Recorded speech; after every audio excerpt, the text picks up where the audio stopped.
Hello, good morning. Hello, good morning. Today is Monday. Today is Monday for August 2025. Now time is about 10:30 a.m. We meet again at What the Fit with the Fit today. Dan hari ini adalah officially kita recording karena di live sudah nggak bisa karena mereka butuh pengikut untuk bisa meramaikan engagement mereka. Jadi ya sudahlah, itu urusan mereka ya. Kita cari jalan lain agar terus bisa mengaktualisasi skill saya di dunia media sosial ini. Oke. Dan seperti biasa hari ini hari Senin, saya sudah bikin thread ya, sudah upload di Kecil Sandra. Silakan simak. Edisi hari ini adalah tentang apakah mood itu bisa naik dengan nge-gym. Apakah nge-gym bisa bikin mood naik? Yang jawabannya adalah bisa. Kita punya niat nge-gym aja itu sudah bikin mood ya. Tapi bagaimana kondisinya kalau misalnya bener-bener gak mood banget, gimana coba? Yang pasti Anda juga harus punya alternatif lain untuk bantu Anda bisa menyembuhkan diri Anda gitu ya. Kalau memang moodnya itu tidak berhenti selama 2 minggu, Anda harus cari bantuan profesional.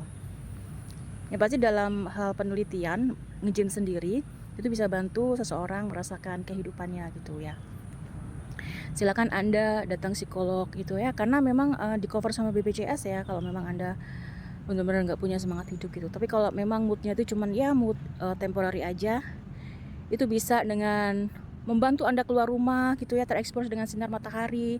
Paling tidak jalan-jalan dulu ya, jalan kaki dulu, baru Anda mungkin berpikiran untuk nge-gym. Tapi nge-gym sendiri itu bisa bantu menaikkan mood Anda kayak gitu ya. Oke, karena sekarang kita pakai recording, kita bisa pakai bokeh ya. Kita pakai bokeh dan nanti akan saya upload ke YouTube ya, ke YouTube saja. Karena di YouTube itu kan memungkinkan untuk video yang agak panjang. Kalau di IG sendiri, sepertinya IGTV-nya kita lihat dulu aja ya.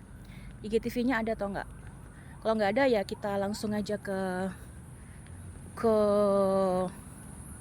mana? Ke YouTube. Oke? Oke. Ini suasana di sekitar kita agak panas ya. Agak panas sekali.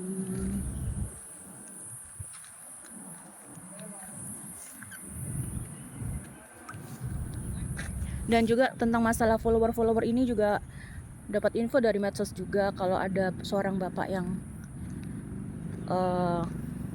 nge-ban influencer untuk kolaborasi. Tapi kayak nama kolaborasi harusnya dengan persetujuan dulu ya. Bukannya kolaborasi itu kamu followernya berapa, sudah tahu dari awal gitu harusnya ya, followernya segini gitu. Kenapa begitu siaran langsung di-cut gitu ya? Saya kurang tahu. Tapi intinya untuk memenuhi standar harus 600k dulu baru bisa. Entah itu 600k-nya itu harus yang makan di sana saja atau yang cuma ngeliput aja, kita nggak tahu ya. Kalau dia khusus 600k aja, sedangkan yang beli aja mungkin nggak punya akun, mungkin juga nggak akan tergerak ke sana ya, karena itu kan penghinaan ya. Ngapain gue sama orang yang diskriminatif dalam follower gitu. Jadi yang beli di sana tuh khusus yang 600k juga gitu kan maksudnya. Ya memang itulah sekarang dunia sedang dimanipulasi dengan engagement. Sampai pada orang tua aja pola asuhnya harus, anak saya harus 600k gitu ya. Mengerikan sekali bukan? Dan saya pikir juga mentalnya juga nggak bagus-bagus banget di dunia nyata orang-orang seperti itu ya.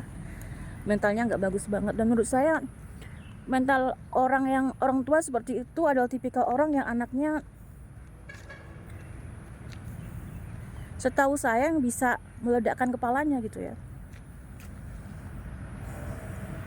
Kita pernah lihat ada kasus bunuh diri di Surabaya ya, yang orang tuanya itu sangat kontrol sekali, yang sangat memusingkan prestasi anaknya sehingga anaknya itu depresi dengan meledakkan kepalanya.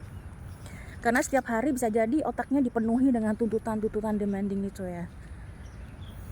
Itulah sangat tidak sehat sekali. Oleh karena itu, bagi Anda yang bergerak di bidang media sosial harus ikut mempertimbangkan kesehatan mental orang-orang yang menggunakan jasa Anda gitu. Jangan semata-mata ngejar angka, karena di situ adalah letak niat Anda untuk menjadikan generasi ini lebih baik atau lebih buruk gitu. Niat Anda menjadikan generasi ke depan lebih sehat atau lebih buruk, itu Anda harus pertimbangkan. Terlalu terpatok pada follower hanya akan membuat orang semakin fokus people pleasing dan tidak menjadikannya menjadi sehat di dunia nyata. Itu saja catatan saya. Orang terlalu sibuk dengan angka menjadikan dia lupa dengan mental yang sesungguhnya. Oke. Kita lihat orang-orang yang followernya banyak, apakah mentalnya sehat? Apakah mereka makin sehat? Atau dia makin gila dengan validasi? Kita lihat aja ya 10 tahun ke depan orang-orang gimana. Semakin sibuk cari validasi atau bagaimana? Kita lihat aja nanti. Oke, itu fenomena social talk kita ya, kita bicarakan tentang hal itu ya. Bagaimana orang tua, itu kan generasi apa ya? Baby boomers ya, harusnya orang tua itu ya. Sudah terekspos seperti itu karena follower minded or terpapar dengan media sosial seperti itu. Kasihan sekali anak-anak generasi ke depan kalau cara pikirnya seperti itu ya. Oke. Itu yang pertama, kita ternyata ngobrol tentang social talk. Yang kedua tentang film. Saat ini saya sedang sibuk nonton Department Q, Dep Q ya. Tentang Dep Q.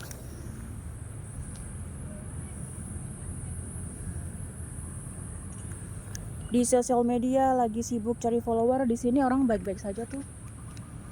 Di sini orang baik-baik saja. Mereka nggak pakai sosial media nggak mati tuh. Oke.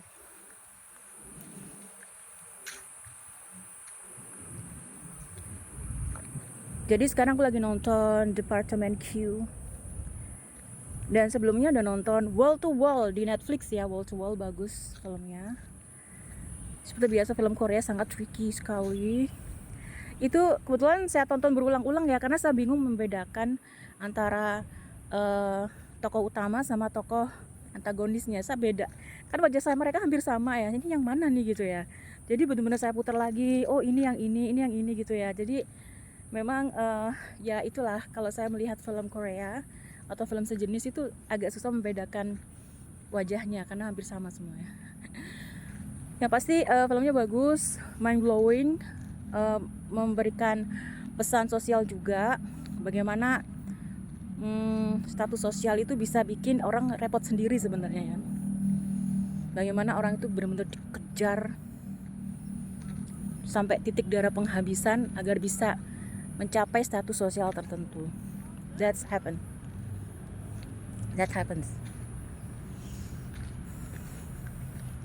Silakan ditonton sendiri di Netflix. Di mana? Ya di Netflix, Wall to Wall. Kemudian untuk horor nih, film apa nih horor? Saya belum menemukan ya, atau mungkin belum ketemu sama film horor yang bakal saya tonton. Saya sempat nonton film apa? Kesot atau apa namanya ya? Tapi nggak saya lanjut ya. Tapi nanti kita coba lihat lagi. Saat ini saya sudah nonton Wall to Wall dan sekarang lagi proses Dep Q. Oke, sekarang pukul 10.32 menit. Hampir 10 menit lagi. Saya akan coba-coba jalan sendiri dulu, me time. Ya, ini sekarang lagi banyak sampah di sini.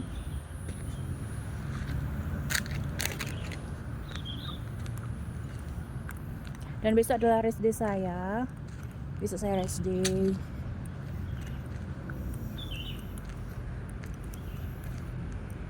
Dan tanggal 7 ya, tanggal 7 atau tanggal 7 sama tanggal 7 dan 8. Tanggal 7 dan 8 akan ada Zoom. Tapi saya belum menerima linknya. Nanti kalau saya dikasih link ya nanti akan saya atur lagi jadwal gymnya ya, untuk bisa menyesuaikan dengan jadwal Zoom workshop nanti. Oke? Sampai di sini dulu, saya mau lanjut jalan-jalan sambil mungkin nanti akan bikin foto sesi gitu ya. Oke? Thank you for watching. See you.